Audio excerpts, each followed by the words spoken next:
everybody, it's Greg. Welcome to the Art of Relationships. Another show going to be talking about, are you losing yourself in a relationship, or don't you know who you are anymore? We're going to be talking about this coming up on the Art of Relationship show, so stay tuned. I'll be right back.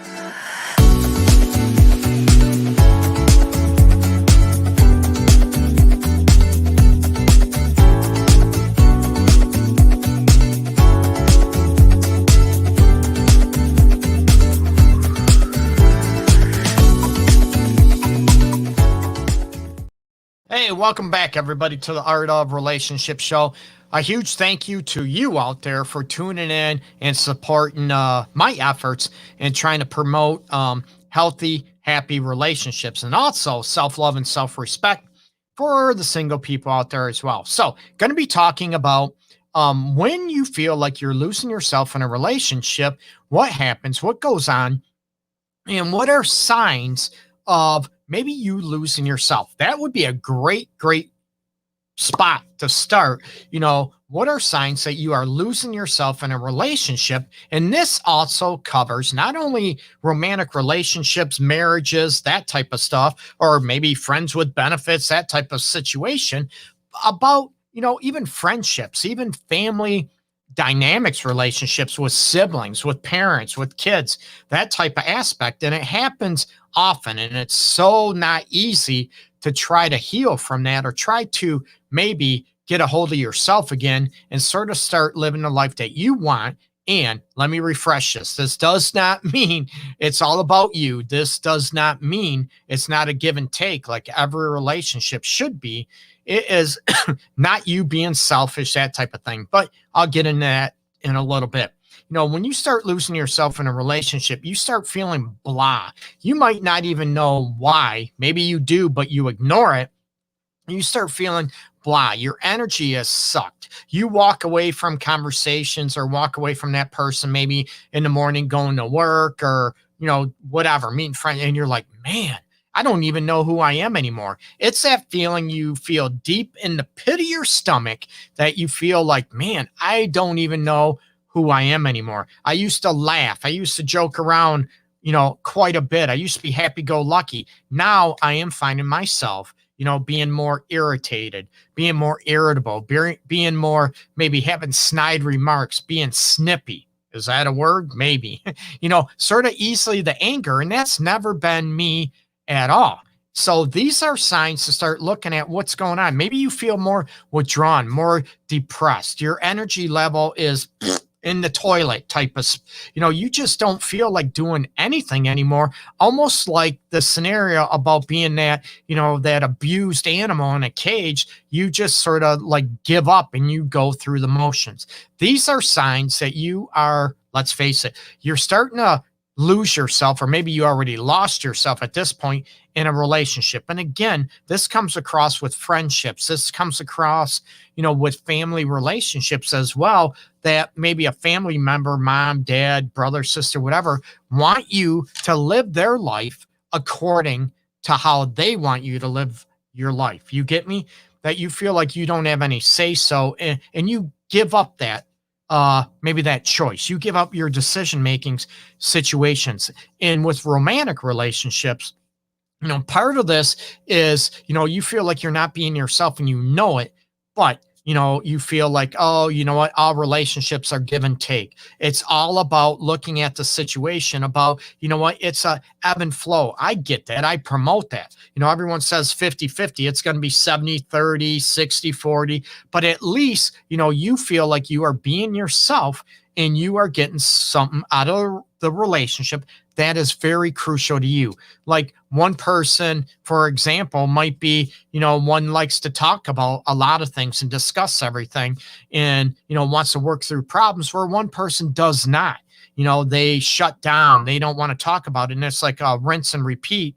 And to be able to go after that situation to, then you start saying, wait a minute, why am I always sacrificing what's important to me? That type of feeling. You get me? That you are starting to feel like you don't have a right to feel what you do, and you're going to be called names. You're going to be called selfish. You want perfection. Oh my God, don't you ever think about me? And the manipulation starts throwing out, and you're like, do you ever look at how things affect me? Do you look at what's important to me? And that's okay. You can have two different perspectives. You don't have to agree on everything. You're not going to. That's any relationship. But when it comes down to you are making decisions based on that other person, be it a friend, be it a family member, be it a romantic partner, that all your decisions are based on that person, and they don't look at the effects it has on you or what's important to you as well. And there's somewhat of a middle ground. And, that's usually a sign that you are, man, what's going on? Am I living the life that I want? Again, nothing is perfect. I say that probably every episode, right? And there are reasons. Like I said, it's that, that fear in your gut that you are selling yourself out, that, man, I'm out here. I go again. I'm living the life somebody else wants, not the life I want. Again, it's manageable. It's that ebb and flow. It's that give and take that you feel like you're taking into considerations, which is big time. And we have a comment, this is exactly how I feel and what's going on. Greg Dudzinski, she mentioned my name. And, it's hard. And these are situations, and, looking at maybe where you want to live. Okay. Maybe one wants a kid or one wants another child, and the other one definitely does not. And they accuse, what, you don't love me enough to give me another kid. And this is, either any gender, not just, women saying this, men saying it comes across in any relationship, okay, any situation, right? And they try to make you, and you would be miserable if you have another kid. Not that you hate kids, not at all, but the lifestyle and everything you want to live, is not about wanting another kid. And it comes down to a situation, our decision needing to be made, and then you feel guilty. And what keeps you selling yourself out or feeling like you are not in, living the life that you want, within reason, is, your fear of being called selfish, your fear of calling it's all about you, that you're arrogant, that you're self-indulgent, that you're, those type of situations. Oh, you're just arrogant. You're narcissistic.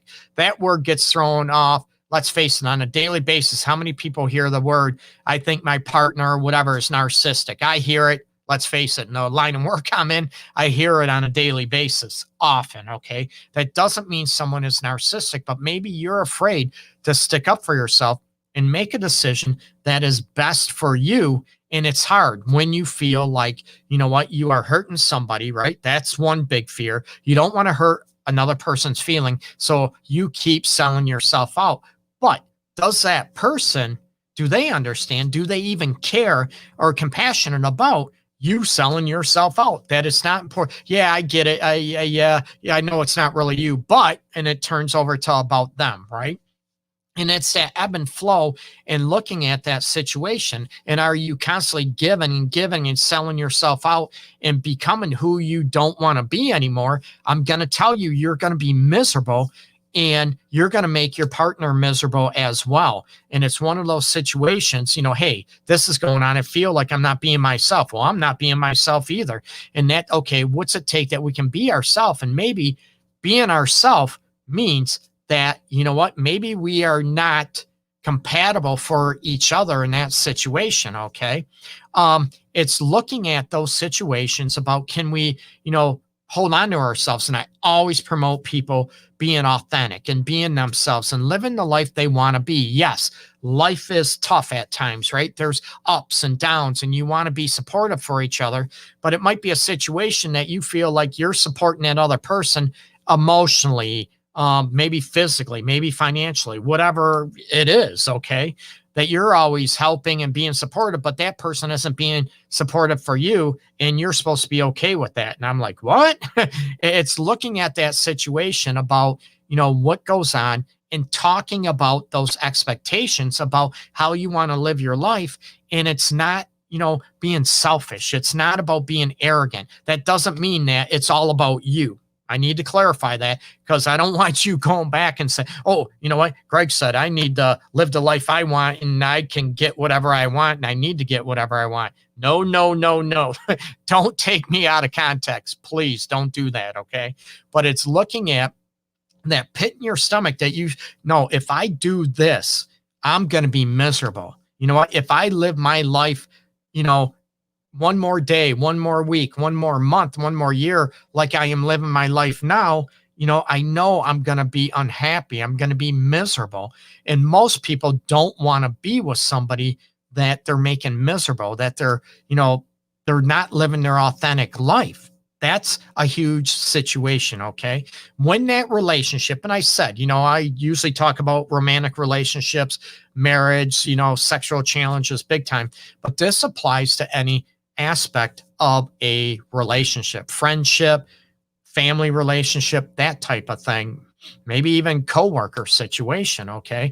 It's looking at when you start feeling hollow inside, you start feeling like your energy is lost and you are, living that life that person wants you to be. Maybe, that person wants you to go out every night of the week and you're a couch potato, you're a homebody. Again, that's not a right or wrong. And, I'm all about, is there a medium? Can that homebody go out once in a while and the other person be okay with that? That there's a mutual ebb and flow, or that person that wants to go out, a lot more, can they go out with a friend or two, once in a while, twice, whatever that is, and the other person be at home and you still feel connected. I'm all about having that, mutual reciprocity about what works for you and how do you make each other feel loved and everything without sacrificing who you are as a person. One wants sex 3, 4, 5 times a week. I bring this up a lot. And the other one could care less about sex. And they want it, maybe once every 6 months. Again, it's not a wrong thing. You shouldn't be shamed for what you want, when it comes to sex or how you want to live your life, that type of situation. Let me clarify, as long as you're not hurting yourself or hurting other people. I'm not about people disrespecting other people for the sake of them, themselves, not at all. But you look at and you have one that has a lower sex drive or could care less about sex, calling the other one, oh, let me throw this out there, you're a sex addict, you're a nympho, trying to shame the other one, or the one that has a higher sex drive, shaming the other one for being maybe a prude, cold, that type of situation. I'm not about that, but it comes down to a situation. Neither one of you are wrong. It just means that maybe you are living the life that you don't want to be, and you keep trying to force the other one to live the life that you want. Maybe we're all guilty of that. Maybe I'm guilty of that as well. Okay. And it comes down to the point where we need to step back and look at that situation to where, what? Maybe we just want different things. We want maybe the core aspects or, what's important in a relationship, but we want them in a different way, or how they look and how they represent themselves. And again, it comes down to not that right or wrong or bashing, but when you start losing yourself, again, you're going to feel, you're going to start feeling miserable, depressed. You're going to feel like, what is life? What is it about you that you're enjoying out of life? And it could be relationship. Maybe you want a career or thing that's very, very important. And they say, how could you be selfish? You're not thinking of me. You're not thinking of the kids. You're not. And again, it's a balance act, especially when you have kids involved in a situation. It's even more dicey. It's even more challenging.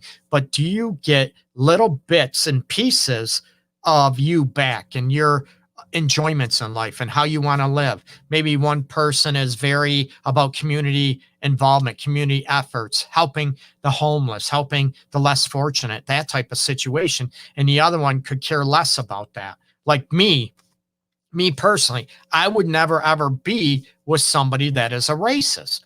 Not at all. Okay. No matter how many great qualities, they could be great sexually, compassionate, whatever. But I look at, if you're a racist, how can you really be that compassionate and empathetic as a person in general? Or do you just pick and choose that type of situation? We all have deal breakers. So it's looking at that situation.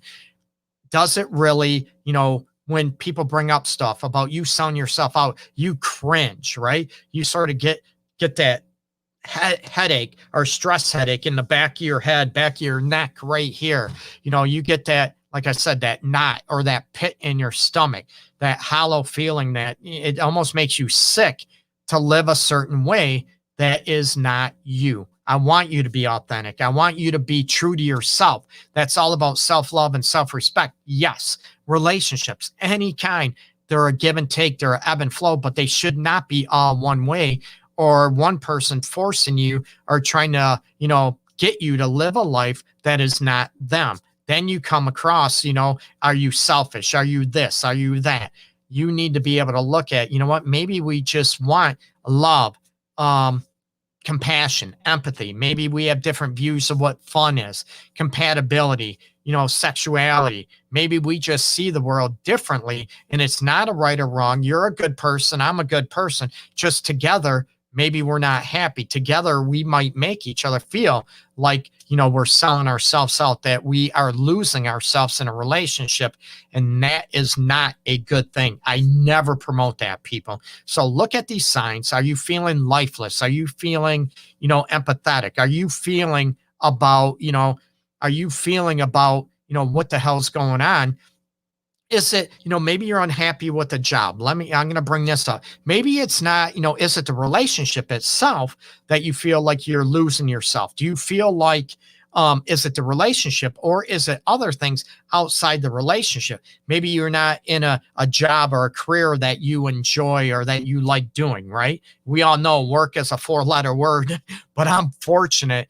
I love doing what I do. It's my passion. I want to heal broken hearts and trauma and try to heal relationships, marriages, and, pump up sexual vitality big time. Okay. I'm all about that. That's what I do. However, some people are not that fortunate. Yes, I worked my booty off to get here big time. Okay. We go through challenges. I went through a bunch of challenges, but it's looking at, I'm going to be miserable and you expect me to be okay being miserable, doing this or doing that. I'm all about self-improvement. I'm all about growing and evolving. And there are some stuff that we might not be able to do because it might sacrifice something else that is more important to us, like a relationship, a marriage, our kids. Okay. But if it's a constant, constant settling, a constant selling yourself out, it's going to make the people around you even miserable too. Okay. It'll make yourself miserable, your partner, unhappy. It'll make maybe your kids. There's going to be a lot of resentment and buildup coming on. And I'm sure a lot of people get this or maybe can relate to what I'm saying. And it's not an easy situation to get out of. Okay. And, going after these elements, and you start looking at, again, is it the relationship that you feel like you're not being yourself in, or is it, life in general, career ambitions, maybe jobs, maybe, community projects, like I mentioned before, maybe hobbies. You used to be very active and maybe athletic, you used to work out, maybe we're in the dance, we're whatever, you were in the art, collecting stamps, coins. It doesn't matter, volleyball, baseball, softball, whatever. Okay. And now you're not doing that anymore. And what is getting in the way for you to enjoy that a little bit and start living the life you want? Under consideration, nothing's going to be perfect, okay? But you have to start looking at yourself first and promote that self-love, promote that self-respect. And does that person in your life, be it your partner, be it a family relationship, a family relationship dynamic, being, your family, brother, sister, family, as I'm tripping over my tongue, okay? That type of situation, or do they want you to live their life according to them, right? And I can tell you, me being here, if I listen to everybody, when I made the transition, when I worked for one of the big three for a lot of years, I've been doing this a lot of years too, been doing this for 20 years. There was not one person that said, Greg, great, good job. I hope it works out. Woohoo. Not one person. Zero. What are you doing? Are you crazy? You can retire. You don't have that far to go to retire, and you could do this after that. You're crazy. You're stupid. All this stuff, right? And sometimes we have to look at, are we being true to ourselves as long as it's not damaging somebody else? That doesn't mean, but sometimes when I say damaging, I mean by disrespecting that person, being cruel to them, not taking their thoughts into consideration. But then we have to flip it back and look at, are they doing that with us? Okay. Are they also taking us into consideration? Sounds easy. It's not, people. So start looking at, are you living the life you want? Are you having the relationship or how you want the relationship you want? Nothing, again, it's not perfect, but is it at least close, moderately close to what you want, and that you're good enough, that you're happy? Or again, are you sort of living the life that your partner wants all the time? It's all about them and their enjoyment and what they want. And this is very, very difficult, okay, for people that are considered people pleasers, that are doormats, that are maybe they're they're empaths, that it's always about everybody else. And you start selling yourself out and being miserable. And it's very easy for someone to take that person for granted and not look at what makes them happy. Maybe you're afraid to say what makes you happy. Maybe you're afraid to say, I want to live my life this way, again, because you don't want to hurt somebody. You don't want to disappoint anybody. But you have to remember, the life you're living is yours. It's not everybody else's. It's yours. Okay. So start looking at this aspect and looking at, how can I be happier, more fulfilled in my life and in my relationship, and stop living my life for everybody else. There's a give and take. I'm all about being compassionate, empathetic, and being giving and considerate. I'm all about that. But we need to make sure that's happening to us as well. Okay. Check out my website, theartofrelationships.org. Please go over to my public figure page, facebook.com, Detroit's Love Guru. I appreciate it. Follow me, like me, check out my YouTube channel as well. I appreciate it. And I'm always looking for, insights and topic ideas big time. As well, if you share this video, the live episode on your timeline, and or the post below this announcing the show, you get a chance to win my book. It's right here, paperback. I have 3 covers. It's the same book to choose from. I even pay for shipping. So I'll announce the winners as long as you share that on your Facebook page, either the post below this announcing the show or the show episode. You get a chance to enter to win a book and to be able to go, and I pay for shipping, okay? It's the actual paperback book, whatever, okay? Right here. It's available on Amazon as well. It's Love, Sex, and Everything in Between. It's my latest book out. Love, Sex, Everything in Between, a relationship guide. Again, I appreciate you. Hey, May. Yeah, I got to support the D. Love your shirt. Oh, Manisha, I appreciate you very much. Your kind words. You're so awesomeness. Great topics, opinions. I appreciate you.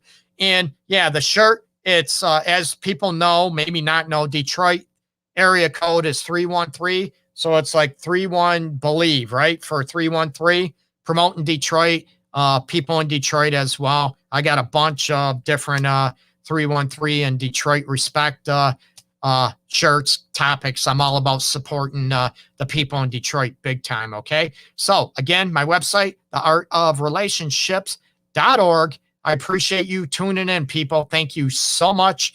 I appreciate you very much. Much love, peace, and love.